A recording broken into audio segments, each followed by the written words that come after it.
The last award for Best Commentary, sponsored by Robert Serio. The winner is Gideon Rachman of the Financial Times.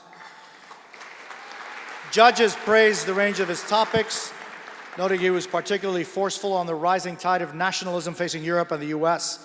One reader described Rachman as possibly the best world affairs writer of the day.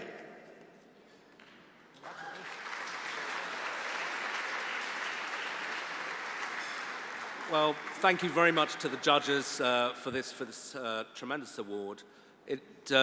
Being here tonight reminded me that it was roughly a year ago that I was having dinner in slightly less spectacular surroundings in Istanbul with a bunch of colleagues, Turkish journalists and academics.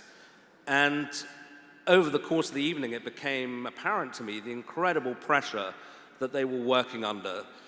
The kind of work I do, writing columns, doesn't normally require the kind of heroism that we've heard from journalists tonight. But in Turkey, it really does require courage. Some of those journalists, colleagues were already under detention, and indeed, just this week, journalists from the newspaper there, Cumhuriyet, several of them have been sent to prison for between 2 and 7 years. And there are a lot of influential people in this room tonight, so if some of them can take up the cause of the Cumhuriyet journalists, it's definitely worth doing, because freedom of the press is being shut down in Turkey. And you know, as a Westerner coming into countries where press freedom is under threat, in the past you felt kind of detached from the situation, concerned, but doing it from a relatively safe perch. But one of the things that struck me in Turkey was how some of the themes, some of the pressures these people were under did seem uncomfortably resonant. So the phrase that has kind of entered American politics in the last year, the deep state. Now, where did that phrase come from? Actually, from Turkey.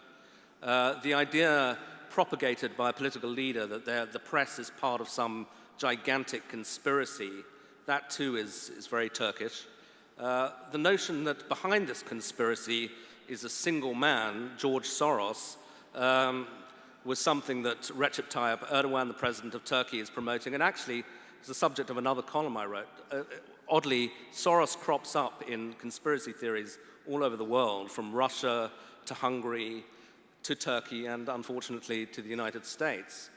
And when I was putting together some columns to submit for this award, it was only then that reading back over my work, that I realized that I guess the theme of my work over the last year has been this sense that there is a kind of linked crisis of liberal democracy, of democratic values, which press freedom is one of the central values, obviously, all around the world, and that the idea that this was just something happening out there is no longer the case. It's really entered the heart of Western politics, not just the United States, but Central Europe, Poland, Hungary, in different ways in places like Turkey, Brazil, and so on. And it made it a very interesting, kind of sobering year to be writing about international politics. I suspect that theme will again be central to the work that I do over the course of the next year. So thank you to the judges and to all of you for the encouragement to keep probing away at these themes, which I think are emerging but kind of crucial to all of our understanding of what's happening, not just overseas, but in our own societies. Thank you very much.